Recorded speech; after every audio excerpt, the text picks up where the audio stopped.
हिंदू धर्म में तुलसी के पौधे को बहुत ही पवित्र पौधा माना जाता है। इस पौधे में साक्षात भगवान विष्णु और लक्ष्मी का वास होता है। भगवान विष्णु तुलसी पत्र के बिना किसी भी प्रकार का भोग स्वीकार नहीं करते हैं। तुलसी को विष्णु प्रिया भी कहा जाता है, इसीलिए जो मनुष्य तुलसी की पूजा करता है वह कभी दरिद्री नहीं रहता है, उसकी कभी दुर्गति नहीं होती है। ऐसा मनुष्य घोर पाप करने पर भी नरक में नहीं जाता है। तुलसी को मात्र जल देने से क्या फल मिलता है, आइए जानते हैं इस महान कथा के माध्यम से। एक बार देवी सत्यभामा भगवान श्री कृष्ण से पूछती है, हे स्वामी, आप तो तीनों लोकों के स्वामी हैं, फिर भी आप इस तुलसी के पौधे की पूजा क्यों करते हैं? इसे नित्य जल क्यों चढ़ाते हैं? मैं इस पौधे को जल चढ़ाने का महत्व जानना चाहती हूं। तब भगवान श्री कृष्ण कहते हैं, हे देवी सत्यभामा, तुलसी साक्षात लक्ष्मी का ही रूप है। इसकी नित्य पूजा करने के करोड़ों फायदे हैं। इसे जल चढ़ाने मात्र से ही मनुष्य के करोड़ों पाप नष्ट हो जाते हैं। तुलसी को जल देने का महत्व बताने से पहले मैं तुम्हें एक अत्यंत प्राचीन कथा सुनाता हूं। इस कथा के माध्यम से तुम्हें तुम्हारे सारे प्रश्नों के उत्तर मिल जाएंगे, इसीलिए तुम इस कथा को ध्यान से सुनो। श्री कृष्ण कहते हैं, हे देवी, जो भी मनुष्य केवल इस कथा का श्रवण कर लेता है उसे 100 वर्षों तक तुलसी को जल देने का फल प्राप्त होता है। देवी सत्यभामा कहती है, हे प्रभु, मैं इस कथा को अवश्य सुनना चाहती हूं। आप मुझे वह कथा सुनाइए, मैं इसे पूरे ध्यान से सुनूंगी। तब भगवान श्री कृष्ण देवी सत्यभामा को तुलसी को जल देने के महात्म्य की कथा सुनाते हैं। हे देवी सत्यभामा, इस विषय में एक प्राचीन इतिहास है जो बहुत ही उत्तम और पुण्य फल प्रदान करने वाला है। पूर्वकाल की बात है, अवंतीपुरी में धनेश्वर नाम का ब्राह्मण रहता था। वह जन्म से तो ब्राह्मण था, किंतु वह कर्म से भ्रष्ट, कपटी बुद्धि वाला, कंबल तथा चमड़ा आदि बेचकर धन कमाने वाला तथा अत्यधिक झूठ बोलने वाला था। उसका मन हमेशा बुरे काम करने में लगा रहता था। वह चोरी, वेश्यागमन तथा जुए में आसक्त रहता था।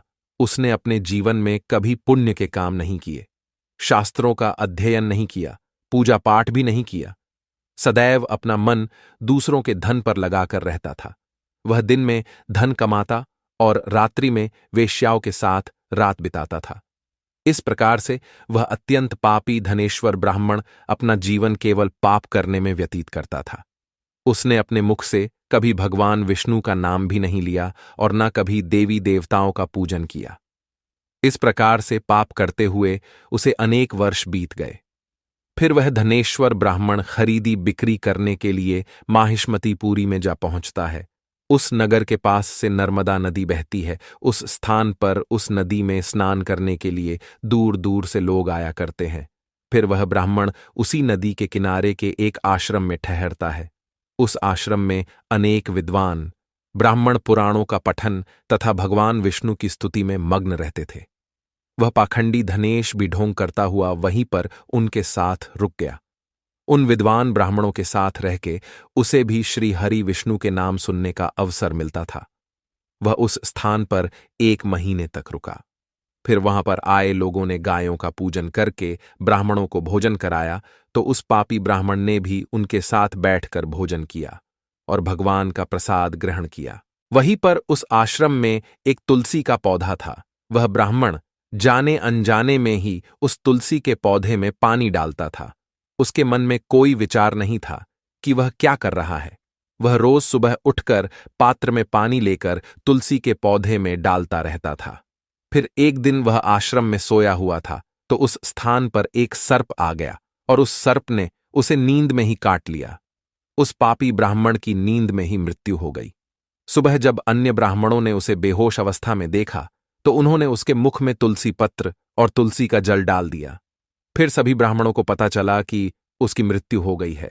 उस पापी ब्राह्मण की मृत्यु के बाद उस स्थान पर यम के दूत प्रकट हुए और उसे पकड़कर यमलोक ले जाने लगे। रास्ते में जाते हुए वह ब्राह्मण विलाप करने लगा और यमदूतों से कहने लगा, हे यमदूतों, मुझे कहाँ ले जा रहे हो? मेरी मृत्यु किस कारण से हुई है?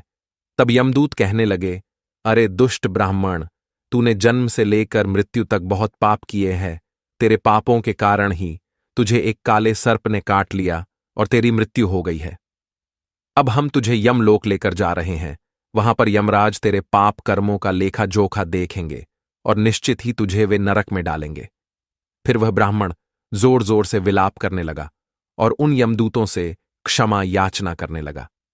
किंतु यम के दूतों को उस पर जरा सी भी दया नहीं आई और वे उसे पीटते हुए यमलोक लेकर गए।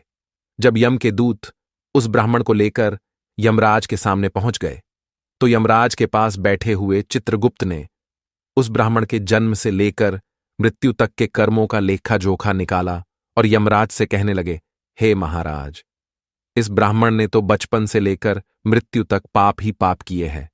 इसने कोई पुण्य का काम नहीं किया है। यह तो मूर्तिमान पाप ही है। इसे कल्प भर के लिए नरक में डाल दिया जाए। फिर यमराज कहते हैं, हे दूत, जीवन भर पाप करने वाले इस दुष्ट ब्राह्मण को उठाकर ले जाओ और इसे कुंभीपाक नामक नरक में डाल दो। यमराज के आदेश का पालन करते हुए वे यम के दूत हंसते हुए उस पापी ब्राह्मण को लेकर चले गए और उसे मुदगरों से पीटने लगे, जिससे उस ब्राह्मण का मस्तक टूट गया और वे उसे कुंभीपाक नामक नरक में ले गए। उस भयंकर नरक में खौलते हुए तेल के बड़े बड़े घड़े थे, जिसके नीचे भयंकर अग्नि धधक रही थी। फिर यमराज के दूत ने उस ब्राह्मण को उस खौलते हुए तेल के घड़े में डाल दिया। लेकिन जैसे ही वह ब्राह्मण उस खौलते हुए तेल के घड़े में गिरा, वह तेल एकदम से ठंडा पड़ गया। इस विचित्र घटना को देखकर उस यम के दूत को बड़ा आश्चर्य हुआ। ऐसा पहले कभी नहीं हुआ था। उसने कितने ही पापियों को उस तेल के घड़े में डाला था, वे सभी उस खौलते तेल में गिरकर छटपटाने लगते थे। लेकिन जैसे ही वह ब्राह्मण गिरा, वह तेल अचानक से शांत और शीतल हो गया। इस आश्चर्य को देखते ही वह यमदूत तीव्र गति से दौड़ता हुआ यमराज के पास पहुंच गया। यमराज ने पूछा, हे दूत, क्या बात है, इतनी तीव्र गति से दौड़ते हुए क्यों आ रहे हो? फिर वह दूत कहता है, हे यमराज, आपने जिस ब्राह्मण को कुंभीपाक में डालने के लिए कहा था, जैसे ही हमने उसे कुंभीपाक नरक में डाल दिया, नरक की अग्नि बुझ गई और वह खौलता हुआ तेल भी ठंडा पड़ गया। फिर यमराज कहते हैं, हे दूत, यह तो बड़ी ही विचित्र घटना है। ऐसा तो पहले कभी नहीं हुआ। यमराज विचार कर रहे होते हैं, तभी उस स्थान पर देवर्षि नारद पधारते हैं। देवर्षि नारद को देखकर यमराज अत्यंत प्रसन्न होते हैं और उन्हें प्रणाम करके उनका स्वागत करते हैं। फिर यमराज नारद जी से कहते हैं, हे देवर्षि, आप उचित समय पर आए हैं। हमने आज एक अत्यंत पापी ब्राह्मण को कुंभीपाक नरक में गिराया है, किंतु उसके गिरते ही नरक की अग्नि ठंडी पड़ चुकी है और खौलता हुआ तेल भी शीतल बन गया है। तब देवर्षि नारद यमराज से कहने लगते हैं, हे धर्मराज, आपने जिस ब्राह्मण को कुंभीपाक नरक में डाला है, वह नरक में डालने योग्य नहीं है, क्योंकि इस ब्राह्मण के द्वारा अनजाने में ही ऐसा कर्म हो गया है जो नरक का नाश करने वाला है। जो मनुष्य पुण्य करने वाले लोगों के साथ रहता है, उसे उनके पुण्य का भाग अवश्य मिलता है, और यह ब्राह्मण तो 1 महीने तक भगवान विष्णु के भक्तों के साथ रहा है। इस ब्राह्मण में आश्रम में रहते हुए नित्य तुलसी को जल अर्पण किया है, इसीलिए यह बहुत बड़ा पुण्यवान बन गया है। इसके समस्त पाप नष्ट हो गए हैं। यह ब्राह्मण अब विश्वलोक जाने का अधिकारी बन गया है। इस ब्राह्मण ने अनजाने में ही इतना पुण्य कमाया है जो जन्म जन्मांतरों में मनुष्यों को प्राप्त नहीं होता है। इसीलिए आप इसे नरक में न पकाओ। इस ब्राह्मण के पापों के लिए इसे केवल इतना दंड दो, इसे नरक लोक का दर्शन कराओ। देवर्षि की बात सुनकर यमराज अत्यंत प्रसन्न होते हैं और ब्राह्मण को कुंभीपाक नरक से निकालकर लाते हैं और अपने दूतों से कहते हैं, हे दूत, इस ब्राह्मण महात्मा को ले जाओ और संपूर्ण नरकों का दर्शन कराओ। फिर यम के दूत उस ब्राह्मण को ले जाते हैं और संपूर्ण नरकों का दर्शन कराने लगते हैं।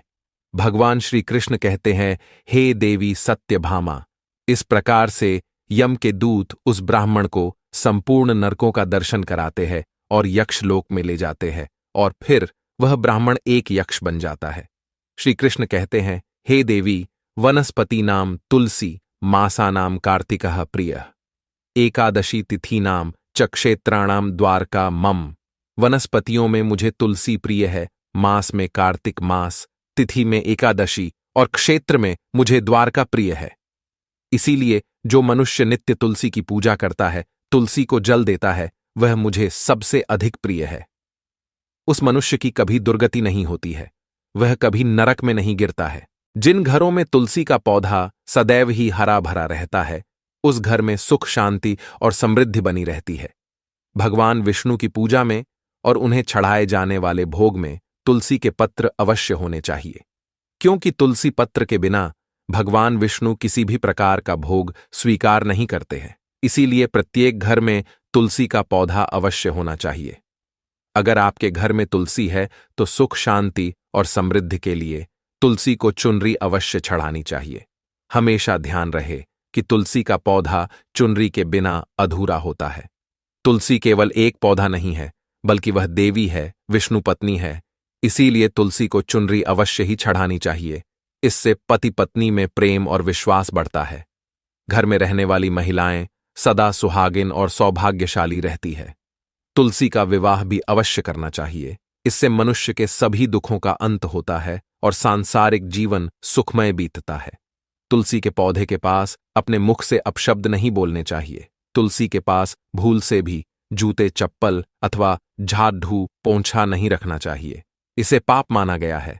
जहां पर तुलसी का पौधा हो, उस स्थान के आसपास थूकने से घोर अनर्थ होता है।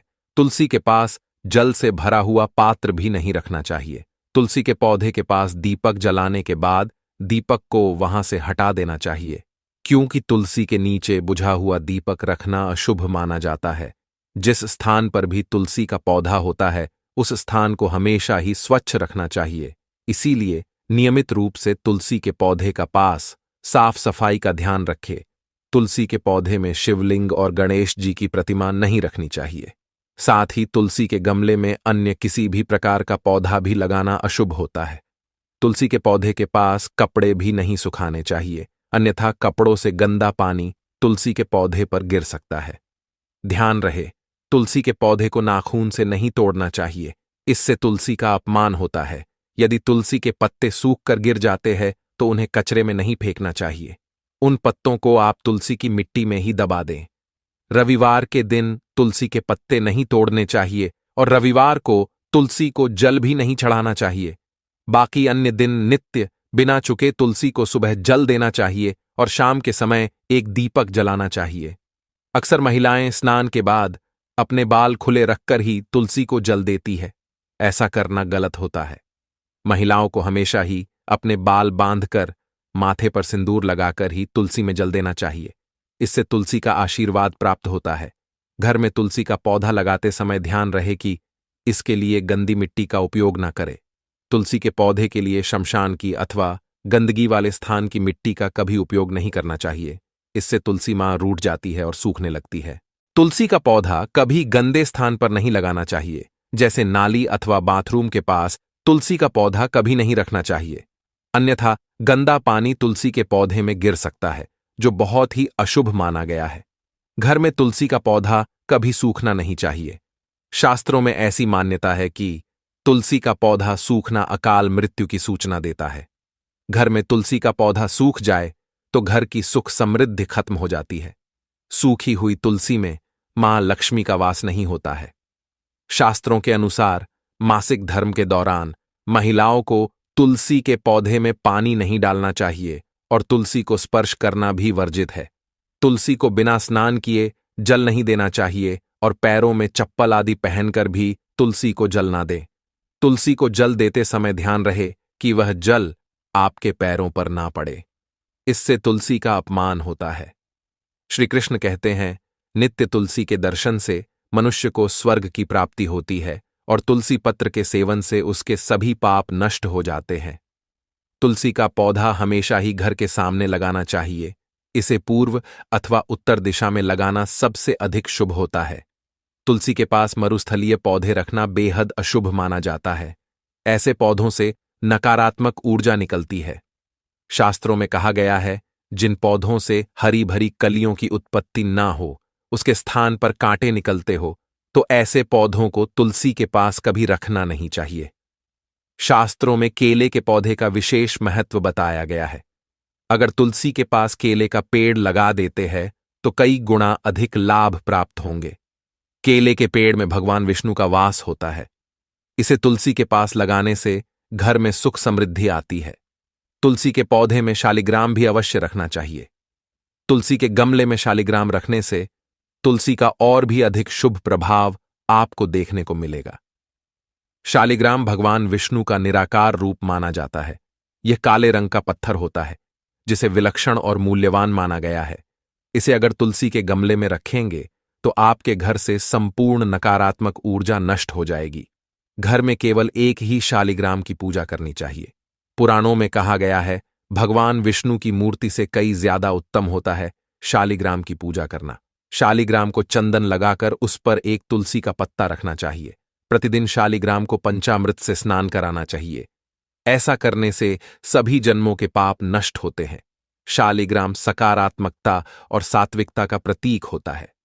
तो दोस्तों, इस प्रकार से भगवान श्री कृष्ण ने देवी सत्यभामा को तुलसी के पौधे को जल देने का महत्व बताया है और घर में तुलसी का पौधा लगाने के नियम बताए हैं।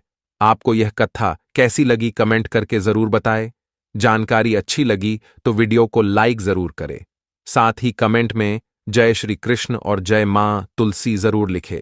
आपसे विनती है कि आप इस चैनल को सब्सक्राइब जरूर करें ताकि ऐसी ही आध्यात्मिक जानकारी आपको प्राप्त हो। आप सभी का धन्यवाद।